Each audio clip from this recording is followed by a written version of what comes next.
बिहार उपचुनाव में बीजेपी की जीत के बाद पीएम मोदी ने पार्टी के कार्यकर्ताओं को आगे भी जीत का मंत्र दिया और इशारों में बंगाल की ममता सरकार पर निशाना साधा। बीजेपी कार्यकर्ताओं की हत्या का जिक्र करते हुए पीएम मोदी ने कहा कि लोकतंत्र में मौत का खेल नहीं खेला जाता और इस खेल से मत हासिल नहीं किया जा सकता। पीएम मोदी ने साफ कर दिया कि बिहार के बाद अब बीजेपी की नजर बंगाल पर है।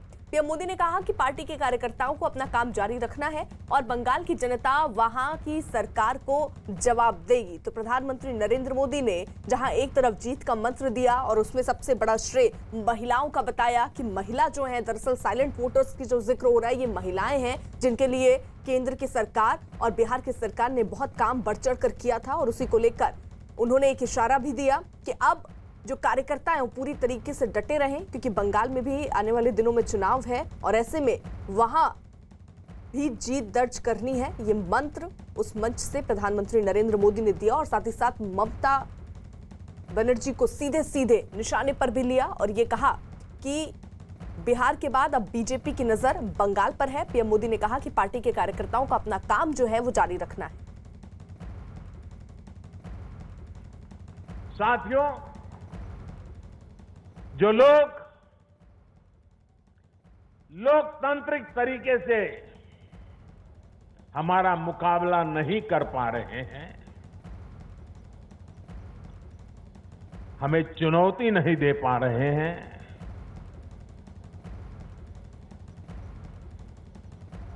ऐसे कुछ लोगों ने रास्ता अपनाया है भारत के कार्यकर्ताओं की हत्या करने का। देश के कुछ हिस्सों में उनको लगता है कि भारतीय जनता पार्टी के कार्यकर्ताओं को मौत के घाट उतार करके वे अपने मंसूबे पूरे कर लेंगे। मैं उन सबसे आग्रहपूर्वक समझाने का प्रयास भी करता हूं। मुझे चेतावनी देने की जरूरत नहीं है, क्योंकि वो काम जनता जनार्दन करेगी।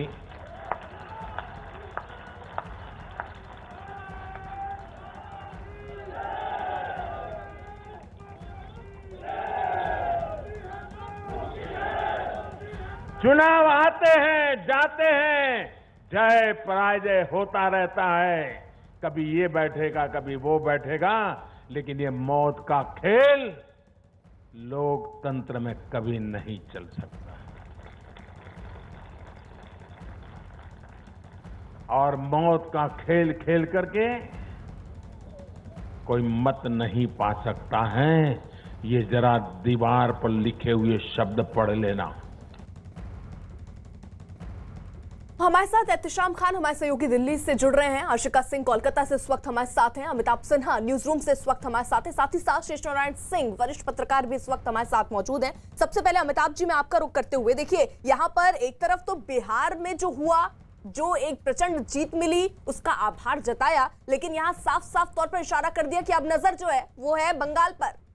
देखिए, बिहार की जीत बहुत बड़ी जीत है और खासकर एंटी इनकम्बेंसी को दता बताते हुए और कोरोना काल के बाद हुए चुनाव में पहले चुनाव में ये जीत मिली है, तो जाहिर तौर पर काफ़ी उत्साह बढ़ा हुआ है बीजेपी आलाकमान का कि ये केंद्र सरकार के जो किए गए कार्य हैं ग्रामीण इलाकों में, केंद्र सरकार के द्वारा जो वेलफेयर स्कीम चलाई गई थी, उनकी योजनाओं का असर है कि जो उनके वोटर्स थे वो साइलेंटली आकर उनको वोट देकर चले गए। ये साइलेंट वोटर महिलाएं भी हैं। तो कुल मिलाकर पीएम ने अपने बंगाल को ध्यान में रखते हुए तमाम बातें कही हैं। तो इससे तीन बातें साफ हो जाती हैं कि कार्यकर्ताओं के मन से डर निकालना, जिसका मनोबल बढ़ाने खुद अमित शाह ने अपने मिशन बंगाल की शुरुआत की थी पिछले शुक्रवार को।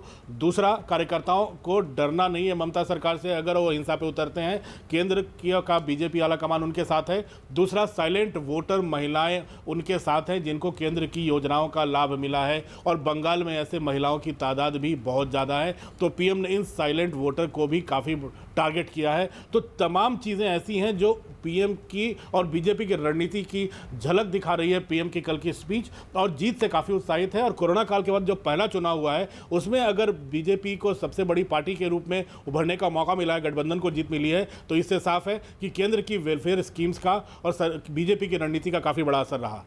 बिल्कुल, और शेष नारायण जी, शायद यही वजह है कि बंगाल का जिक्र प्रधानमंत्री नरेंद्र मोदी ने सीधे इस मंच से किया और इस बात का भी जिक्र किया कि जो मौतें हो रही हैं बंगाल में, उसको जनता देख रही है और ये लोकतंत्र में स्वीकार्य नहीं है। चुनाव तो आते रहेंगे जाते रहेंगे अर्पिता, लेकिन प्रधानमंत्री ने जो ये बात की कि वहां पर राजनीतिक हत्याओं का सिलसिला बंद करने को टॉप प्रायोरिटी पे लेंगे, ये बहुत बड़ी बात है। आधी शताब्दी से वहां पे विरोधी राजनीतिक कार्यकर्ताओं के खून की होली खेली जाती रही। ये ममता बनर्जी और ये छात्र परिषद कांग्रेस का होता था, उसकी सदस्य होती थी। ये लोग 70 के दशक में निशाने पे होते थे जब कम्युनिस्टों की सरकार होती थी। उसके पहले सिद्धार्थ शंकर राय एक हुआ करते थे, वो कांग्रेस के थे, वो कम्युनिस्टों को मारते थे। तो वहां विरोधी कार्यकर्ताओं को मारने का खूब रिवाज है, फैशन है, और वो राजनीतिक काम माना जाता है। अगर प्रधानमंत्री ने एक काम यही कर दिया, चाहे जैसे करना पड़े, कि बंगाल में राजनीतिक कारणों से लड़कों की हत्याएं नहीं होंगी, ये बहुत बड़ी बात हो जाएगी। और मैं कम से कम इसका इंतजार करता रहूंगा। अभी उनकी पार्टी विपक्ष में है, हमले का निशाने पे है। ममता बनर्जी के पास गुंडे हैं, सरकारी संरक्षण प्राप्त है, पुलिस का संरक्षण रहता है। हमेशा एक कल्चर है, जो जिसकी सरकार होती है, पुलिस उसके गुंडों को समर्थन देती है, वो उनको हेल्प करती है। तो अगर इस पर इनकी जब सरकार आई और अगर इन्होंने कहा नहीं, राजनीतिक हत्या नहीं होगी, तो फिर बंगाल तो सोनार मंगला अपने आप हो जाएगा। इसलिए ये बहुत बड़ी बात, मैं इसको बहुत, चुनाव तो आते जाते रहेंगे, कोई जीतेगा कोई हारेगा। ठीक है, बिल्कुल। शेषनारायण जी, आशिका का भी रुख कर लेते हैं क्योंकि वो वहां की जनता के नब्ज को अच्छे से जानती हैं। आशिका, ये राजनीतिक हत्याएं जिसका जिक्र प्रधानमंत्री नरेंद्र मोदी ने किया कि ये लोकतंत्र में स्वीकार नहीं है, वहां की जनता क्या इसको एक अहम मुद्दे के तौर पर देखती है? देखिए, बिहार के नतीजे जब से आए हैं, मैं ये आपको बता दूं कि यहाँ पर जो बीजेपी के कार्यकर्ता हैं, उनके हौसले बुलंद हैं। यहाँ पर नारे लगने लगे हैं कि बिहार तो बस झांकी है, पश्चिम बंगाल की बारी है। तो ये जो बिहार का नतीजा है, ये इसने यहाँ पर कार्यकर्ताओं के मोराल को जो है बूस्ट कर दिया है। हालांकि राजनीतिक हिंसा बहुत बड़ा मुद्दा है, जिसको लेकर के लगातार बीजेपी आक्रामक है, सड़क पर उतर रही है। लोगों से अगर बात करें, राजनीतिक हिंसा पश्चिम बंगाल में बढ़ती जा रही है, आए दिन खबर में आप भी देखते होंगे। तो अगले चुनाव पर क्या आपको लगता है इसका असर पड़ेगा? बीजेपी टीएमसी के बीच में ये जो संघर्ष है, कैसे देखते हैं आप? बीजेपी और टीएमसी में संघर्ष का जो ये है, इस पे वेस्ट बंगाल में बहुत ही असर पड़ेगा, क्योंकि बिहार की तरह ही वेस्ट बंगाल में लोग साइलेंट वोटर्स चुपचाप इस बार वोट करेंगे, क्योंकि जानते हैं टीएमसी का विरोध बोलने से यहाँ पे मारपीट एन देन होता है। इस वजह से सिर्फ साइलेंट वोट यहाँ करेंगे, सब बीजेपी की तरफ भी वोट हो पड़ेगा। तो पिछली बार लोकसभा चुनाव में भी प्रधानमंत्री जब यहाँ पर आए थे तो यही नारा दिया था कि चुपचाप कमल छाप। तो कहीं यही इस बार भी देखने को न मिले, इसके आसार हैं। और लगातार बीजेपी अपनी किलेबंदी कर रही है, पूरी कोशिश कर रही है कि चुनाव के लिए पूरी ताकत झोंक करके तैयारी शुरू कर चुकी है। लेकिन एहतशाम देखिए, जहां पर आशिका बता रही हैं, वो कोलकाता में ही मौजूद हैं, कि एक तरीके से बिहार जीत के बाद जो कार्यकर्ता हैं उनका उत्साह बहुत ज्यादा बढ़ गया, जो बहुत महत्वपूर्ण भी है क्योंकि आगे लड़ाई लंबी, अभी बंगाल सामने है। बिल्कुल, अगर आप बीजेपी हेडक्वार्टर्स को देखें तो आज पिछले कुछ दिनों में ये नज़र आता है कि जो कार्यकर्ता हैं बंगाल के, उनका आना जाना काफ़ी बढ़ गया है, जो आकर वो यहाँ के शीर्ष नेतृत्व से बात कर रहे हैं। तो अब पूरी तरह से बीजेपी एक चुनावी माहौल बनाने की कोशिश कर रही है पश्चिम बंगाल में, और पूरी तैयारी हो चुकी है, जिसका ऐलान तो उसी वक्त हो गया था जब गृह मंत्री अमित शाह ने वहाँ का दौरा किया था। और अब जब प्रधानमंत्री ने खुद पश्चिम बंगाल के मुद्दे को बहुत ही साफगोई से जनता के सामने रखा है, तो उसके बाद ये लग रहा है कि अब कार्यकर्ता को एक बूस्ट करने की कोशिश की जा रही है और उनमें एक जोश लाने की कोशिश की जा रही है। और प्रधानमंत्री का जो बयान है उसमें सबसे मुख्य बात यही है कि हिंसा, जो राजनीतिक हिंसा वेस्ट बंगाल में अक्सर देखी जाती है, उसको वो एक बड़ा चुनावी मुद्दा होगा और उसी को लेकर बीजेपी चुनावी मैदान में जाएगी। ये प्रधानमंत्री के इस बयान से साफ होता है। और पिछले कुछ सालों में लगातार जिस तरह से वहाँ हिंसा हो रही है तो वो एक बड़ा मुद्दा बनेगा। ठीक है, तो शाम रही आप हमारे साथ। देखिए, इस बीच बीजेपी नेता मीनाक्षी लेखी ने आरोप लगाया कि पश्चिम बंगाल में लेफ्ट की हिंसा के खिलाफ आवाज उठाकर ममता सत्ता में आई, लेकिन टीएमसी की सरकार बनने के बाद से वहां राजनीतिक हत्याओं का ग्राफ तेजी से बढ़ा है। बंगाल का इतिहास देखें तो 70-72 हजार लोगों की हत्या करके लेफ्ट पार्टी वहां पर कई साल शासन की, लेकिन उसी के खिलाफ लड़कर ममता बनर्जी जी ने अपनी सरकार बनाई और जितना लेफ्ट का मवाली गुंडा ग्रुप था उस सब ने अभी टीएमसी को ज्वाइन कर लिया और वही हरकतें टीएमसी द्वारा भारतीय जनता पार्टी के कार्यकर्ताओं के प्रति या अन्य दलों के कार्यकर्ताओं के प्रति और आम जनता के प्रति की जा रही है। अमिताभ जी, जैसे मीनाक्षी लेखी कह रही है कि लेफ्ट की हिंसा के खिलाफ ये आवाज उठाई और अब सत्ता पे आई, और अब वहीं देखिए कितनी राजनीतिक हत्याएं हो रही है, ग्राफ तेजी से बढ़ रहा है। देखिए, हिंसा फैलाने वाले वही हैं। अब शेष सर ने पहले भी बताया कि अगर सिद्धार्थ शंकर रे के समय से बात करें, लेफ्ट वामपंथी दलों ने ममता के कार्यकर्ताओं को काफ़ी हिंसा की थी। ममता बनर्जी जब तृणमूल को आगे बढ़ाने की कोशिशों में लगी हुई थी, मुझे याद है जब अटल सरकार में ममता बनर्जी मंत्री थी तब भी उनको पैरामिलिट्री फोर्सेस का सहारा लेना पड़ता था उन सुदूर गाँव में जाने के लिए जहाँ लेफ्ट के कार्यकर्ता उनको, लेफ्ट के नेता उनको घुसने तक नहीं देते थे। जब ममता बनर्जी दोबारा जब वहाँ बंगाल में चुनाव लड़ने की तैयारी कर रही थी तो बंगाल के कम से कम 5 से 6 minister of state Trinamool Congress से बनाए गए थे। आपको याद होगा जब मनमोहन सिंह की सरकार थी, उस समय भी जब दूर दराज के क्षेत्रों में घुसना होता था, लोकल पुलिस, स्थानीय पुलिस का सहारा नहीं लेते थे वो लोग, उनको घुसना पड़ता था पैरामिलिट्री फोर्सेज के साथ दूर के गांव में, ताकि पहुंच बने। बीजेपी उसी पहुंच को बनाने की कोशिश कर रही है। अमित शाह हो, चाहे बीजेपी के पास अब 18 सांसद हैं बंगाल में, 18 सांसद अब अपने अपने इलाकों में घूम रहे हैं, उनके पास अर्धसैनिक बलों की सिक्योरिटी है। अमित शाह खुद जा रहे हैं, पार्टी के अध्यक्ष लगातार लगे हुए हैं और कैलाश विजयवर्गीय जो पार्टी के महासचिव है उनको पिछले 1.5 साल से मुझे लगता है लगातार केंद्र के चुनाव के बाद लगातार वहां लगे हुए हैं। तो बीजेपी ने अपनी पूरी ताकत झोंक रखी है। संगठन महामंत्री 2 वहां पर लगे हुए हैं, बीजेपी के सह संगठन महामंत्री। तो बीजेपी ने संगठनात्मक तरीके से, बीजेपी और संघ ने पूरी तरह से सुदूर इलाकों में घुसने की कोशिश कर ली है। हाँ, हिंसा के तत्व लगातार बदलते रहे हैं और बीजेपी अगर उनका डटकर मुकाबला करती है तो हो सकता है कि जो चुपचाप कमल छाप वाला जो एंगल है, जो प्रधानमंत्री ने संकेत दिया है, साइलेंट वोटर वाला चुपचाप कमल छाप, शायद हो सकता है बंगाल के सुदूर इलाके में ये चीजें बीजेपी को लग रहा है सफल हो सकती हैं। शेष जी, आपको क्या लग रहा है? बिल्कुल, ये सब जो अभी अमिताभ ने बताया, अमिताभ ग्राउंड रियलिटी से बाकायदा वाकिफ हैं। वहां पे ममता बनर्जी को एज ए मिनिस्टर वहां पे धमकियां लेते थे सड़क छाप लोग, तो वो उनका देखा हुआ है और उनको जिसको झेल के आई हैं, कायदा ये था कि उसको खत्म करने की कोशिश करती, लेकिन उसको उन्होंने इनकरेज किया। हाँ, मीनाक्षी लेखी जो कह रही हैं उनको पता नहीं है वो क्या कह रही हैं। वहां पे जो लेफ्ट के जो लुम्पन जिनको कहते हैं एलिमेंट्स थे, वो इनकी पार्टी में भी आए हैं। ऐसा नहीं कि यहाँ सब धर्मात्मा ही हैं, तो यहाँ भी आए हैं और वहां दूसरी तरफ भी गए हैं। और वो चूंकि लेफ्ट डेसिमेट हो गया है, कांग्रेस भी वर्चुअली डेसिमेट है, वहां सीधी लड़ाई बीजेपी बनाम ये है। और उसमें जो अमित शाह ने जो काम किया था स्ट्रेटेजिकली, जैसे बंगाल से आए हुए हिंदू रिफ्यूजियों को टारगेट कर रहे हैं, सीए का बेनिफिट को मिलेगा, दलितों का कोई ध्यान ही नहीं देता। कहने को शोषित पीड़ित जनता की कम्युनिस्टों की सरकार रही, लेकिन दलित वहां पे इग्नोर रहे, उनको एड्रेस करने हैं। तो जीतने के बाकी जुगत वो कर रहे हैं और लड़ाई दिलचस्प होगी, क्योंकि अभी लोकसभा चुनाव में लगभग 18 सीटें जीत के आए हैं, तो मामूली इलेक्शन नहीं होगा। लेकिन राजनीतिक हिंसा जो है उसको खत्म करना, और उसके वो जो छात्र परिषद के जो लोग थे श्रीमान जी, जो करते थे मारकाट सिद्धार्थ शंकर रे के समय में, उसमें ममता बनर्जी तो थी और इनके यहाँ भी 2-4 लोग हैं जो बड़े नेता हो गए हैं। इसलिए उसमें ये कहना कि फलानी पार्टी के ढिमाकी नहीं, बदमाशों को चाहे जिस पार्टी को हो, अगर ये तय कर लें और प्रधानमंत्री इस पर जोर दे दें, तो ये इस देश के इतिहास में, बंगाल के इतिहास में एक महत्वपूर्ण बात होगी, देश के इतिहास में बड़ी बात होगी। कई बात और बता दूं, उन लोगों के बस का जो बंगाल में था, जब बिहार में भी देखा हमने, बिहार के इनके लोकल नेताओं के औकात नहीं थी कि अपने जिले की सीट जिता लेते।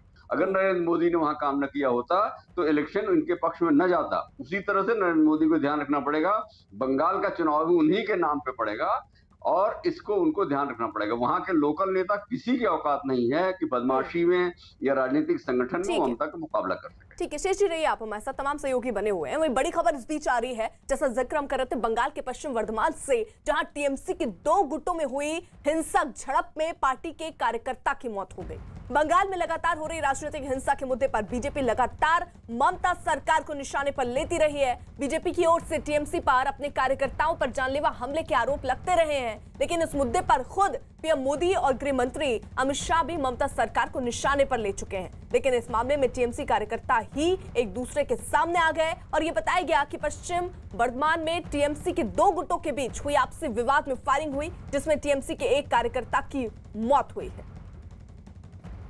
वो आगे था तो फटाक से जो है विद्युत एक फायरिंग कर दिया, उसको पैर में ही फायरिंग कर दिया था। हम लोग थोड़ा पीछे हटे, पीछे हटने के बाद फोन मारे जिधर घेर चारों तरफ से इसको। जब घेरने का नाम नहीं तो वास्तव में घेरा जाता, सब आदमी जब निकलता तो घेरा जाता, लेकिन तेजी किया जे ये लोग का किया बाइक पर था और धर बाइक पर से भाग गया फायरिंग करते हुए। आशिका को रुक कर लेते हैं और जानकारी के लिए। आशिका, ये घटना कब की है? और अभी तक तो टीएमसी और बीजेपी आपस में लड़ रहे थे, अब टीएमसी के 2 गुट जो हैं वो भी आपस में लड़ रहे हैं और एक कार्यकर्ता की जान चली जाती है। जी देखिए, टीएमसी के जो 2 गुटों की लड़ाई है ये भी नहीं है पश्चिम बंगाल के लिए। जगह जगह पर पिछले कुछ महीनों से ये भी टकराव देखने को मिल रहा है। जैसे जैसे चुनाव नज़दीक आ रहे हैं, टीएमसी में भी बगावत के सुर जो है वो नज़र आने लगे हैं, सर जो है उठने लगे हैं। कई जगहों पर जिलों में देखा गया है, दक्षिण 24 परगना की बात करें, उत्तर 24 परगना की बात करें, बर्धमान की बात करें, कई घटनाएं ऐसी पिछले कई महीनों में सामने आ चुकी हैं जहां टीएमसी के गुट आपस में भिड़े हैं और हिंसक झड़पें हुई हैं। जैसे कि आज भी ये जो घटना हुई है इसमें एक टीएमसी कार्यकर्ता की मौत भी हुई है और अभी से पिछले महीने भी दक्षिण 24 परगना में ऐसी घटना हुई थी जब एक टीएमसी कार्यकर्ता की वहाँ भी मौत हुई थी। तो लगातार राजनीतिक हिंसा जो है वो अपने चरम पर है। चुनाव जैसे जैसे नज़दीक आएंगे परिस्थिति पश्चिम बंगाल में और भी ज़्यादा खराब होती जाएगी। अर्पिता, बिल्कुल आशिका रही आप हमारे साथ। देखिए, बिहार की चुनावी सरगर्मी जो है वो खत्म हो चुकी है और बीजेपी ने इस तेजस्वी नाम की चुनौती से तो पार पा लिया है, लेकिन अब नया लक्ष्य है पश्चिम बंगाल, जिसका जिक्र हम कर रहे हैं। बिहार से सटे पश्चिम बंगाल में अगले साल चुनाव होने हैं। बीजेपी के सबसे बड़े चुनावी रणनीतिकार अमित शाह बंगाल का राजनीतिक अभियान छेड़ चुके हैं। टारगेट रखा गया है 200 सीट। ये टारगेट भले नामुमकिन लगे, लेकिन बिहार के नामुमकिन चुनाव की जीत ने साबित कर दिया कि मोदी है तो मुमकिन है। पश्चिम बंगाल में भी ब्रांड मोदी के नाम पर चुनाव लड़ा जाएगा। पड़ोसी राज्य में मिली जीत ने पश्चिम बंगाल बीजेपी को नई ऊर्जा से भर दिया है।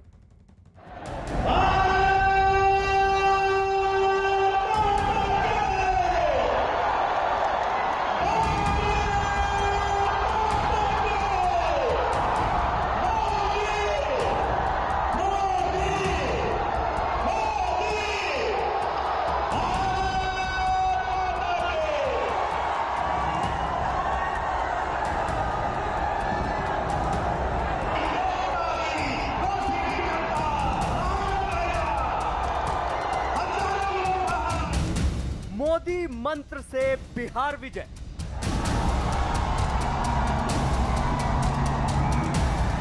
बिहार विजय से बीजेपी में जोश। बिहार के बाद मिशन बंगाल। नमो नाम से बंगाल में कमाल। बिहार में अब तक बीजेपी जेडीयू का हाथ थामकर चुनाव लड़ती आई और हमेशा सीटों की गिनती में जेडीयू से कम ही रही, लेकिन इस बार बीजेपी ने ऐतिहासिक जीत हासिल की है।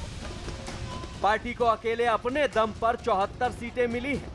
बिहार की इस विजय से बीजेपी के कार्यकर्ता गदगद हैं। बिहार के चुनाव से पहले जो सवाल पूछे जा रहे थे कि बिहार में काबा, अब उस बात का जवाब बीजेपी ने अपने अंदाज में जारी कर दिया है। और सुधार बदेखा शिक्षा स्वास्थ्य द्वार हो, एनडीए के राज में बदलल आपन ई बिहार हो। बीजेपी की तरफ से जारी किए गए इस विजय गीत से संदेश साफ है कि बिहार की जनता को बीजेपी और मोदी पर भरोसा है। इस गाने में प्रधानमंत्री मोदी का चेहरा भी दिखता है। बिहार में काबा, इवा काबा, बिहार में काबा, इवा काबा। रुक अरे रुक, बतावा तने काबा। बिहार की जनता ने डंके की चोट पर ये संदेश दे दिया है कि बिहार में फिर एक बार एनडीए की सरकार बनने जा रही है। और इस गाने के अंत में लिखा गया है कि भाजपा है तो भरोसा है।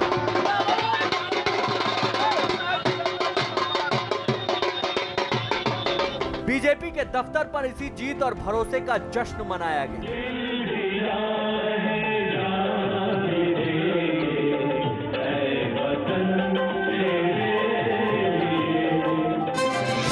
बीजेपी दफ्तर पर 11 नवंबर की शाम रौनकों के मेले लगे। कार्यकर्ताओं ने जय श्री राम के नारे लगाए। जय श्री राम, जय जय श्री राम। पूरा दफ्तर जीत के रंगों में सराबोर नजर आया। नित नित मेले सजते हैं, नित ढोल और ताशे बजते हैं। बिहार विजय से बीजेपी नए जोश से लबरेज है। बीजेपी नेताओं को पूरा भरोसा है कि ब्रांड मोदी के आगे कोई और जादू नहीं चल सकता। बिहार की जनता ने नरेंद्र मोदी के अपील को स्वीकारा। वो अपील क्या था? चाहे आत्मनिर्भर भारत की बात हो, चाहे गरीब कल्याण की बात हो, चाहे गरीबों के घर में शौचालय से लेके नल जल से लेके बिजली से लेके गैस से लेके तमाम सुविधाओं को मुहैया कराने का सवाल हो। बिहार का चुनाव तो निपट गया, लेकिन बिहार से सटे पश्चिम बंगाल में चुनावी घमासान शुरू हो चुका है। ऐसे में सवाल ये कि बिहार चुनाव के नतीजों का असर पश्चिम बंगाल में क्या होगा। जो अभी चुनाव हुआ है उसका जो नतीजा आया, जिसमें एनडीए की तो जीत हुई है, लेकिन एनडीए के जीत के अंदर जो भाजपा का सबसे ज्यादा बड़ा कामयाबी मिला, वो अगला साल पश्चिम बंगाल में होने वाला चुनाव में एक प्रभाव डाल सकते हैं, क्योंकि पश्चिम बंगाल में तृणमूल कांग्रेस को जो टक्कर दे रहा है, जो प्रधान विरोधी दल माना जा रहा है, वो भाजपा ही है। इस चुनाव में बिहार में बीजेपी को बड़ी जीत मिली है। नतीजों से साफ है कि मोदी के आगे बिहार में महागठबंधन फेल हो चुका है। देश में संदेश गया कि मोदी को हराना मुश्किल है। मोदी मंत्र के सामने महागठबंधन के जातीय समीकरण नहीं चले। अब इस सियासी हवा का असर पश्चिम बंगाल में देखने को मिल सकता है। पश्चिम बंगाल बीजेपी में जीत का जोश बढ़ा। बीजेपी का मिशन पश्चिम बंगाल शुरू हो चुका है। बिहार चुनाव में तो बीजेपी के सबसे बड़े रणनीतिकार अमित शाह नजर नहीं आए, लेकिन जैसे ही कोरोना को मात देकर लौटे तो ममता दीदी का दुर्ग ढहाने का अभियान शुरू कर दिया। मोदी के सबसे करीबी और सबसे भरोसेमंद रणनीतिकार अमित शाह की नजर उन राज्यों पर है जहां जहां बीजेपी का जनाधार कमजोर है या वो सत्ता में नहीं आती। इस बार बीजेपी ने पश्चिम बंगाल में 200 सीटें जीतने का टारगेट रखा है। मैं फिर से एक बार रिपीट करना चाहता हूं कि इस बार मुस्कुराने का टाइम मेरा है। 200 से ज्यादा सीटें जीतकर भारतीय जनता पार्टी यहां सरकार बनाने जा रही है और यहां पर तृणमूल का शासन समाप्त होने जा रहा है। ये बंगाल की जनता का मिजाज है, मोदी जी के प्रति बंगाल की जनता का विश्वास है और मोदी जी को बंगाल की जनता का आशीर्वाद है।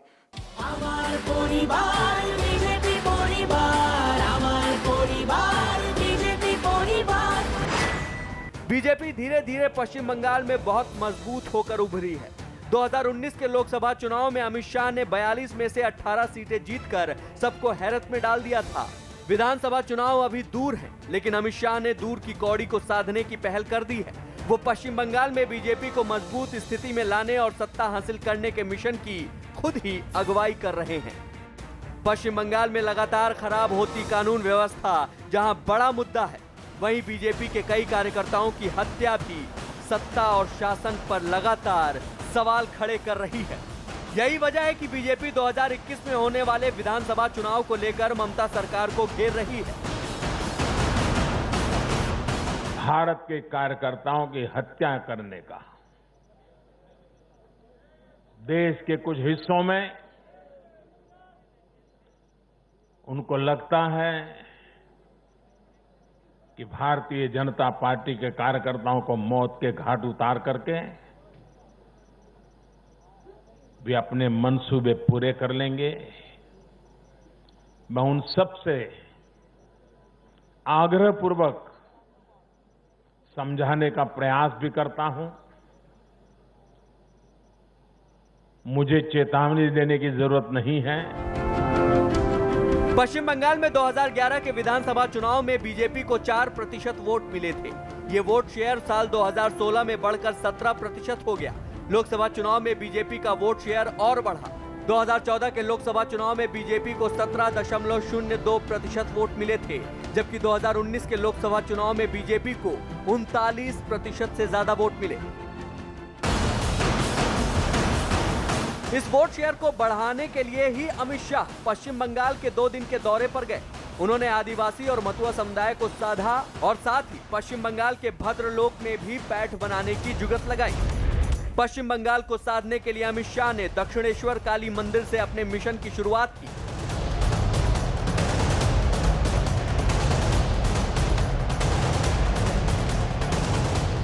बीजेपी ने हर चुनाव में और लगातार बांग्लादेश के घुसपैठियों का मुद्दा उठाया है। बीजेपी का आरोप है कि ममता बनर्जी घुसपैठियों को शरण दे रही हैं और उन्हें बढ़ावा देकर बंगालियों को हाशिए पर कर रही हैं।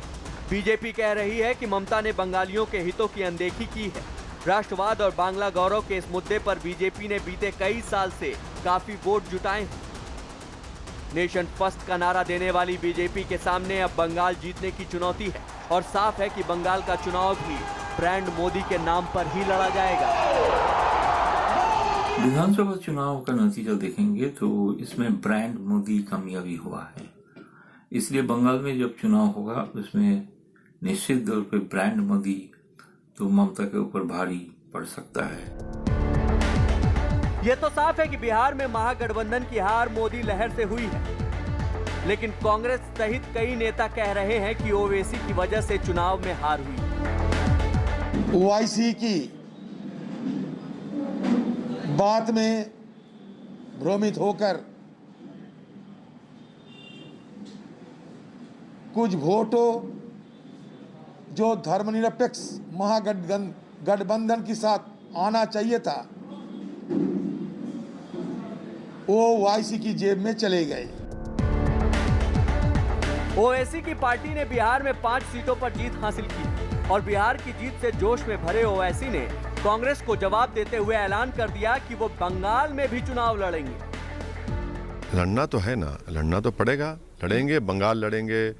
अगर अच्छा हमारे पार्टी के लोग लड़ने तैयार हैं बंगाल के, अगर वो कहेंगे कि सर लड़ना चाहिए और वो मजबूत हैं तो यकीनन हम फैसला लेंगे। अगर ओवैसी पश्चिम बंगाल चुनाव में कूदे तो मामला दिलचस्प होने वाला है। पश्चिम बंगाल में 17% मुस्लिम मतदाता हैं।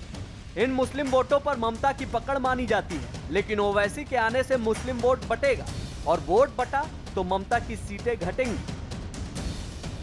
बीजेपी ब्रांड नमो पर ही बंगाल चुनाव लड़ेगी। ममता के सामने मोदी नाम से निपटने की चुनौती के साथ साथ ओवैसी से भी निपटने की चुनौती खड़ी होने वाली है।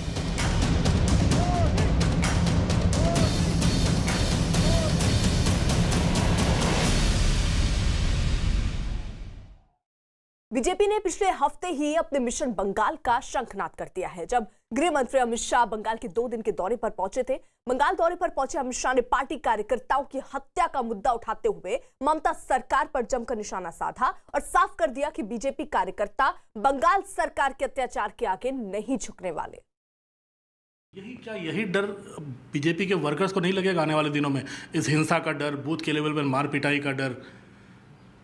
देखिए, हम ऐसे डरते होते तो छोटी पार्टी से विश्व की सबसे बड़ी पार्टी न बनते। हमारी पार्टी का इतिहास बलिदानों से भरा पड़ा है, संघर्षों से भरा पड़ा है। भारतीय जनता पार्टी का कार्यकर्ता इससे डरता नहीं है। हम जितने अत्याचार बढ़ेंगे, संघर्ष और बढ़ाएंगे, हमारा परिश्रम और बढ़ाएंगे और परिवर्तन बंगाल में सुनिश्चित है। 2/3 बहुमत के साथ मोदी जी के नेतृत्व में यहाँ पर सरकार बनने जा रही है। दिल्ली में नरेंद्र भाई मोदी और बंगाल में वो जनता तय कर लेगी, आप चिंता मत करो। समय पे आपको भी मालूम पड़ जाएगा, देश को भी मालूम पड़ जाएगा। अगर जनता कोई चेहरा, आप लोग चेहरा देंगे या नहीं? हम चेहरे का नाम नहीं पूछ रहे, अभी तय नहीं हुआ है और वो तो राष्ट्रीय अध्यक्ष जी के नेतृत्व में हमारा इलेक्शन कमेटी ही तय करता है। उचित समय पर इसका फैसला जरूरी है तो राष्ट्रीय अध्यक्ष ही लेंगे। अमिताभ जी, जिस तरीके से देखिए वोट शेयर निश्चित तौर पर बीजेपी के बढ़े हैं और ऐसे में जो लोकसभा में हमने देखा, लेकिन जो लोकसभा के मुद्दे होते हैं वो बिल्कुल अलग होते हैं, विधानसभा के अलग मुद्दे होंगे। एक मुद्दा जो राजनीतिक हत्याओं का बीजेपी उठा भी रही है तमाम मंच से, और कौन से मुद्दे हैं जो बीजेपी उठाएगी, और ये 200 का जो लक्ष्य है वो आसान लगता है या चुनौतियों भरा लगता है आपको? देखिए, चुनौतियों भरा है और इसलिए अमित शाह को खुद मेहनत करनी पड़ी है, मशक्कत करनी पड़ी, और पूरी की पूरी बीजेपी की टीम, बीजेपी में जो संगठन महामंत्री हैं उनकी टीम, संघ की टीम हर जिले में हर जगह पे लगी हुई है। और बीजेपी इस मेहनत में पिछले 2 सालों से लगी हुई है, जब से पिछले विधानसभा चुनाव हुए हैं। तो होमवर्क काफ़ी किया जा रहा है वहाँ पर बीजेपी के द्वारा। लेकिन कम से कम इतना तो साफ है कि ब्रांड मोदी अगर बिहार में चल गए, बिहार के ग्रामीण वोटरों तक चल गए, वो ब्रांड मोदी बंगाल में क्यों नहीं चलेंगे। बार बार अमित शाह ने भी अपने इस इंटरव्यू में और बंगाल में जो भी कार्यकर्ताओं से मिले, उन्होंने यही आरोप लगाया कि ममता सरकार केंद्र सरकार की योजनाओं को जमीन पर लाने नहीं दे रही है, चाहे वो आयुष्मान भारत का मामला हो। ये आरोप लेकर बीजेपी जाएगी। पहला कि केंद्र सरकार की योजनाओं को अमल में नहीं ला रहे हैं। दूसरा, जो मुस्लिम अपीजमेंट की आरोप लगाते रहते हैं, वो आरोप लगातार जाएगा। जो मुर्शिदाबाद में अलकायदा के से संबंध रखने वाले आतंकी पकड़े गए, तो कई ऐसे मुद्दे हैं जिसको बीजेपी धीरे धीरे बुनाएगी। फिलहाल उन्होंने उन हिंदू शरणार्थियों से शुरुआत की है, आदिवासियों से शुरुआत की है। धीरे धीरे जैसे ही मोमेंटम सेट होगा वैसे ही आगे मुद्दे आने वाले दिनों में दिखेंगे। ठीक है, अमिताभ जी रहिए आप हमारे साथ। न्यूज़ 18 से खास बातचीत में केंद्रीय मंत्री गिरिराज सिंह ने कहा कि बंगाल की जनता ममता बनर्जी सरकार को सबक सिखाएगी। बंगाल में तो ममता बनर्जी कह रही है कि जो यहाँ पर कुछ कर नहीं पाएंगे मोदी। देखिए, मोदी को करने की क्या जरूरत है। करेगी वो जनता जो बटन दबाएगी ईवीएम का कमल छाप पे। यहाँ कोई कुश्ती थोड़े ही लड़ना है। वो जनता पूरे दुनिया में, छोड़ दीजिए भारत के अंदर, जो लोकतंत्र की दुहाई हम पूरी दुनिया में देते हैं, ममता बनर्जी के राज में क्या हो रहा है। अगर आप कोरिया की भूमिका देखें, किम जोंग जो अपने प्रतिद्वंदी की हत्या करा देते हैं, वही काम तो कर रही है ममता बनर्जी। पंचायत के चुनाव में लोगों की हत्या करा दी, जो बोले उसके खिलाफ उसकी हत्या करा दी। यानी राजनीतिक हत्या की सिलसिला और राज्य के अंदर तुष्टीकरण, एक खास वर्ग के लोगों को के प्रति सॉफ्ट होना, घुसपैठियों के प्रति सॉफ्ट होना। मैं तो कहूं वहां हिंदुओं का जीना दुर्लभ हो गया है और ये लोग सांस ले रहे हैं, बड़े मुश्किल से सांस ले रहे हैं। सामाजिक समरसता का सांस वहाँ बंद हो गया है। लोग आईसीयू में जी रहे हैं और ये चुनाव में इसका रिजल्ट आएगा। ममता बनर्जी देखते रह जाएंगी और वो मुमकिन हो जाएगा। क्यों, मोदी है तो मुमकिन है। शेषनारायण जी, देखिए जहां एक तरफ बीजेपी बहुत उत्साहित है और सीधे रुख कर रही है बंगाल की तरफ, वहीं ओवैसी ये फैक्टर आप कैसा देख रहे हैं कि ये कितना असर डाल सकते हैं अगर ये उतरते हैं चुनाव में, क्योंकि ये अभी हाल ही में देखिए 5 सीट जीते हैं बिहार में। भाई 39% का जो वोट परसेंटेज है लोकसभा का बीजेपी का, अगर ओवैसी आ गया तो 39% पे स्वीप कर जाएंगे बंगाल, क्योंकि ओवैसी 4-5%, 6% जो भी ले जाते हैं तो वो तो हो गया, तो खेल हो गया। तो ओवैसी सबसे इंपॉर्टेंट फैक्टर उस चुनाव में होंगे और ये आने वाला समय बताएगा। और उन्होंने कह दिया मैं लड़ूंगा, तो 5-6% वोट गए तो सीधा ममता के वोट उतने कम होंगे, तो बीजेपी के तो स्वीप होगा फिर। ठीक है, एहतशाम का भी रुख कर लेते हैं। एहतशाम, देखिए एक मुस्लिम वोटरों पर नजर होगी क्योंकि पश्चिम बंगाल में 17% मुस्लिम मतदाता हैं। साथ ही साथ साइलेंट वोटर का जिक्र देखिए आज भी प्रधानमंत्री नरेंद्र मोदी ने उस मंच से किया कि साइलेंट वोटर जो है बहुत महत्वपूर्ण भूमिका निभाएंगे। और ये साइलेंट वोटर कौन है, उन्होंने इसका भी जिक्र किया, वो महिलाएं जिनके लिए बहुत काम किया है केंद्र सरकार ने।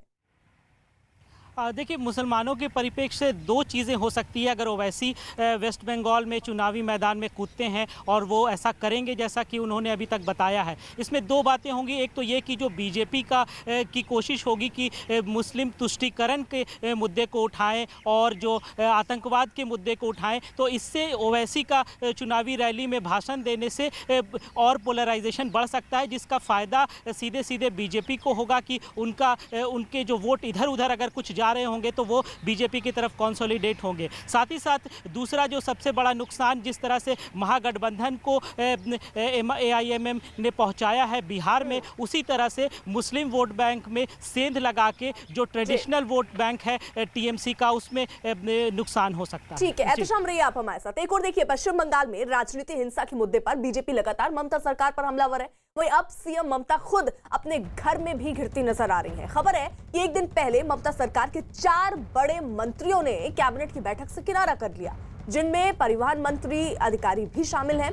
यही नहीं, खबर यह भी है कि परिवहन मंत्री नंदीग्राम में एक सभा उन्होंने की जिसमें सीएम ममता बनर्जी के पोस्टर नहीं लगाए गए थे। आशिका हमारे साथ जुड़ी हुई है। आशिका, जिस तरीके से मंत्री ये देखिए नहीं पहुंच रहे हैं, इसका क्या मतलब? जी देखिए, शुभेंदु अधिकारी कई महीनों से बगावती सुर में हैं और कई महीनों से वो कैबिनेट अटेंड नहीं कर रहे हैं। कल की जो कैबिनेट बैठक थी, शुभेंदु के अलावा राजीव बनर्जी, गौतम देव, रविंद्र घोष, ये और बड़े मंत्री, ये वो नाम है जो कैबिनेट की मीटिंग में शामिल नहीं हुए। शुभेंदु कल कैबिनेट की मीटिंग को छोड़ करके नंदीग्राम दिवस मना रहे थे, जहाँ से मंच से उन्होंने खुली चुनौती दी है कि युद्ध के मैदान में मिलेंगे। इसके पहले भी शुभेंदु ये कह चुके हैं कि मैं अपने आप से बना हुआ हूँ, मुझे किसी ने बनाया नहीं है, मुझे किसी की ज़रूरत नहीं है। इसके अलावा भी और भी विधायक हैं TMC के जो बगावत के सुर में आ चुके हैं। तो कहीं ना कहीं पर्दे के पीछे की जो डिप्लोमेसी या फिर राजनीति बीजेपी वो भी खेल रही है, ये भी नजर आ रहा है। तमाम सहयोगी हमारे साथ बने थे, आप सभी का बहुत बहुत शुक्रिया। कुल मिलाकर सीएम ममता खुद अपने घर में घिरती नजर आ रही है और बीजेपी ने पूरी कमर कस ली है। आने वाले बंगाल चुनाव के लिए पूरी रणनीति के साथ मैदान में बीजेपी भी उतर चुकी है। न्यूज़ 18 इंडिया NBA का सदस्य है और निष्पक्ष और जिम्मेदार पत्रकारिता के लिए